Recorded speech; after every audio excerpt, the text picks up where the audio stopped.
এই বিষয়ে আরও খবর জানতে আমরা সরাসরি যুক্ত হচ্ছি পটুয়াখালী প্রতিনিধি মুজাহিদ প্রিন্সের সাথে। প্রিন্স, কুয়াকাটা এখন পর্যটকদের সমাগম কেমন দেখছেন? রিতা, ধন্যবাদ আপনাকে। ঈদ মোবারক। আপনি যেমনটি বলছিলেন যে কুয়াকাটার আমাদের যে পর্যটন স্পট গুলো রয়েছে সেখানে কিন্তু গতকাল থেকেই প্রচুর পরিমাণে পর্যটক আসা শুরু করেছে। একদিকে ঈদের লম্বা ছুটি এবং অনুকূল আবহাওয়া থাকার কারণে মানুষ কিন্তু প্রচন্ড উচ্ছ্বাস নিয়ে এই সমুদ্র সৈকত কুয়াকাটা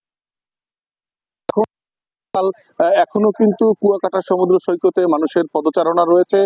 যদিও দিনের আলো যত বাড়বে পর্যটকদের আগমন ততই বাড়বে। আমরা এখন যদিও পর্যটকদের উপস্থিতি বিচে খুব একটা বেশি নেই, কারণ সকালবেলা সবাই সূর্যোদয় দেখার জন্য পর্যটন স্পটগুলোর বিভিন্ন জায়গায় জড়ো হয়েছে এবং অনেকেই এই মুহূর্তে ঠিক হয়তো রুমে অবস্থান করছেন কিংবা কেউ সকালের প্রাতরাশ সারার জন্য গিয়েছেন।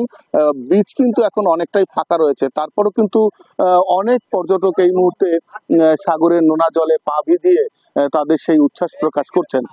এর কিছুক্ষণ পরেই দেখা যাবে যে 9টা সাড়ে 9টার দিকে কিন্তু প্রচুর পরিমাণে পর্যটক এই বিচে ভিড় করবেন এবং এখানে সমুদ্রের নোনা জলে তারা কিন্তু আনন্দ উল্লাসে মেতে উঠবেন। আমাকে কুয়াকাটা হোটেল মোটেল ওনার অ্যাসোসিয়েশনের যিনি সাধারণ সম্পাদক মোতালেব শরীফ, উনি জানিয়েছেন যে কুয়াকাটায় প্রায় 3 শতাধিক হোটেল মোটেল রয়েছে এবং আগামী 5 তারিখ পর্যন্ত এখানকার অধিকাংশ হোটেলেরই কিন্তু সিটগুলো বুকিং রয়েছে।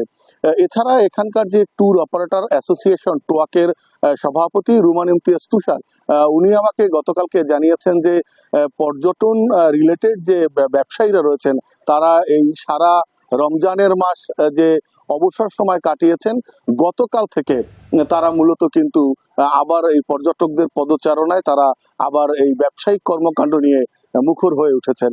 তো মূল কথা হচ্ছে যে ঈদকে কেন্দ্র করে প্রতি বছর কুয়াকাটায় প্রচুর পর্যটকের ভিড় লক্ষ্য করা যায়।